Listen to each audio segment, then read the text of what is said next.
indicadores de ejecución.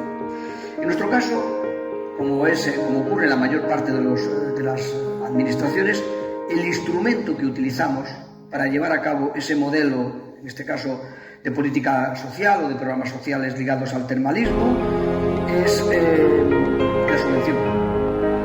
Lógicamente, ese modelo no lo hacemos directamente, sino que subvencionamos la actuación, subvencionamos a personas físicas, efectivamente beneficiarias